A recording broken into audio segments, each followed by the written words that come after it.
அடுத்ததாக சிவகுமார் மண்டல இணையாளர் இந்து சமய அறநிலையத்துறை மயிலாடுதுறை அவர்களை வாய்த்திருவாளர் அன்புடன் கேட்டுக்கொள்கிறார். இணையாளர் அவர்களுக்கு ரங்கநாதர் அவர்கள் சிறப்பு செய்கிறார்.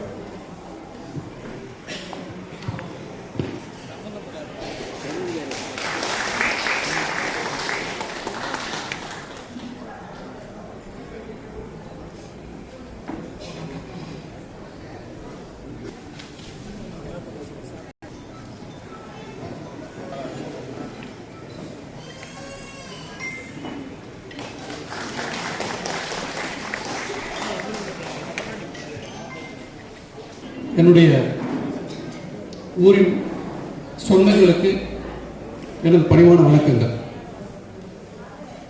இந்த தேவிகாபுரம் என்பது தேவிகாபுரத்தை மட்டுமல்லாது தேவிகாபுரத்தை சுற்றியுள்ள சிற்றூர்களையும் உள்ளடக்கியதுதான். எனவே எனது பணிவான வணக்கம் என்பது இந்த பகுதியினுடைய அனைத்து மக்களையும் அவர்களது கால் வணங்கி வணக்கம் செலுத்துவதாக எடுத்துக்கொள்ள வேண்டும் என கேட்டுக்கொள்கிறேன். ரங்கநாதனை பற்றி அவரது பணி நிறைவு பாராட்டு விழாவில் பேசுவது என்பது அந்த பேச்சு என்பது ஒரு தனி நபரை பற்றிய ஒரு பேச்சாக இருக்காது. ஒரு நட்பு குழாமின் கடந்த கால நினைவுகள் குறித்த பேச்சாக இருக்கும். ஏனென்றால் இன்றைக்கு பார்க்கின்ற ரங்கநாதன் அதே ரங்கநாதனாக அவரது 20களிலும் 30களிலும் பார்த்த அதே ரங்கநாதன் தான். அவரது கருத்துக்களிலோ சமூக அக்கறையிலோ அவர் எந்த மாற்றங்களையும் செய்து கொள்ளவில்லை. அவர் ஒரு அரசு பணியில் இருந்தாலும் தன்னை ஒரு அரசு ஊழியராக நினைப்பதை விட இந்த தமிழ் மண்ணின் உரிமையாளராக இந்த மண்ணினுடைய சாமானிய மக்களுடைய மேன்மைக்காக சிந்திக்கின்ற ஒரு மனிதராக செயல்படுகின்ற மனிதராக மட்டுமே தன்னை கருதி வாழ்ந்து வந்திருக்கிறார். ஒரு வணிக வரித்துறை அலுவலர் என்பவர் எத்தகைய நிலையில் இருப்பார் என்பது இந்த நாட்டுக்கு தெரியும். ஆனால் அதற்கெல்லாம் அப்பாற்பட்டு சமூகத்தின் மீது அக்கறை கொண்ட ஒரு மனிதராக அவர் இதுநாள் வரை மேலும் தொடர்ந்து தன்னுடைய பணிகளை செய்ய இருக்கிறார். ஒரு வகையில் இந்த ஓய்வு என்பது என்னை பொறுத்தவரை வரவேற்கத்தக்கது. அவர் மிகவும் சிரமப்பட்டு சமூக பணியில் இருந்ததை இது சரி செய்து முழுமையாக சமூக பணியை செய்வதற்கு அவருக்கு ஒரு பெரும் வாய்ப்பாக இந்த நாள் முதல் அவருக்கு வாய்த்திருக்கிறது. அதற்காக அவரை நான் பாராட்டுகிறேன். மேலும் திரு ரங்கநாதன், நான் செந்தில்குமார் அவர் தற்போது சேலம் மாவட்ட SBI மேலாளராக தலைமை மேலாளராக இருக்கிறார், வந்திருக்கிறார். செந்தில்நாதன், திருநாவுக்கரசு, இன்று ஒரு இப்படி பெரிய நம்முடைய விநாயகமூர்த்தி, இப்படி பல நண்பர்கள் இந்த ஊரில் அக்காலத்தில் எங்களுக்கான ஒரு அரசியல் கருத்துக்களோடு எங்களுக்கான ஒரு சமூக சிந்தனையோடு எங்களது இளமை பருவத்தை நாங்கள் செய்திருக்கிறோம். இந்த கருத்துக்களிலும் இந்த பணிகளிலும் பிறருக்கு கருத்து வேறுபாடுகள் இருக்கலாம். ஆனால் எல்லா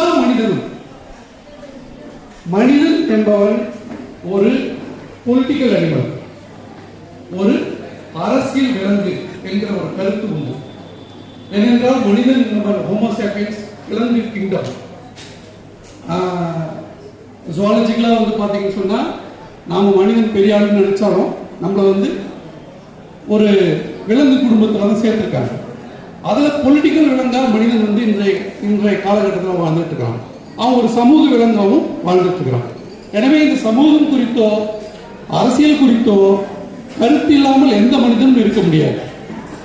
வெளிப்படுத்துபவர்கள் தவிர வெளிப்படுத்தாமல் இருப்பவர்களுக்கெல்லாம் எந்த கருத்துமே கிடையாது. என்று ஒன்று அல்ல, நடுநிலையாளர் என்று ஒன்று உலகத்தில் ஒன்று அல்ல. எல்லோருக்கும் ஒரு கருத்து இருக்கிறது. வெளிப்படுத்த வாய்ப்பு இருப்பவர்கள், விருப்பம் இருப்பவர்கள், அதற்காக பணியை மேற்கொள்பவர்கள் வெளிப்படுத்துகிறார்கள், மற்றவர்கள் அதை வெளிப்படுத்துவதில்லை, அவ்வளவுதான். எனவே இதில் சமூகத்திற்கான முன்னேற்றத்தை, சமூகத்திற்கான மேம்பாட்டை மனதில் கொண்டு உழைப்பவர்கள் மனதில் இருக்கிறார்கள். ஒரு காலத்தில் சலுகை போனால் போகட்டும், என் அலுவல் போனால் போகட்டும், தலைமுறை ஒரு கோடி கண்ட என் தமிழ் விடுதலை ஆகட்டும், போனால் என் உயிர் போகட்டும், என் புகழுடல் நிலை ஆகட்டும், தேனால் செய்த செந்தமிழ்தான் திக்கட்டவே தொடர் நிற்கட்டும், பிள்ளை பிறந்தேன் யாருக்காக, பெற்ற தமிழ் மொழி போருக்காக, உள்ளம் இருப்பதும் உயிர் இருப்பதும் உயர் தமிழ் மொழி சீருக்காக என்று இந்த தமிழுக்காக, இந்த தமிழ் மண்ணுக்காக போராடிய ஒரு தலைமுறை உண்டு. அந்த தலைமுறை அப்போது ஒரு 20 வயதிலோ 22 வயதிலோ இருந்திருக்கிறார்கள். அவர்கள் வளர்ந்து வாழ்க்கையில் முன்னேறி அவர்களுடைய தலைமுறை என்னவாக மாறி இருக்கிறது என்றால் அந்த வரலாற்றை மறந்த தலைமுறையாக மாறிவிட்டது. 500க்கும் மேற்பட்ட உயிர்களை பலி கொடுத்துதான் இந்த முன்னேற்றங்கள் எல்லாம் சாத்தியமாகி ஐரோப்பாவுடைய அந்த குறியீடுகள், வளர்ச்சி குறியீடுகளுக்கு சமமான குறியீடுகள் கொண்ட ஒரு தமிழ்நாடாக இங்கு மாறி இருக்கிறது என்றால் அது எளிதாக கிடைத்துவிட்ட ஒன்று அல்ல. ஒரு நீண்டகால வரலாறு. அதற்கு ஒரு பெரிய ஒரு சமூக வரலாறு இருக்கிறது, அரசியல் வரலாறு இருக்கிறது.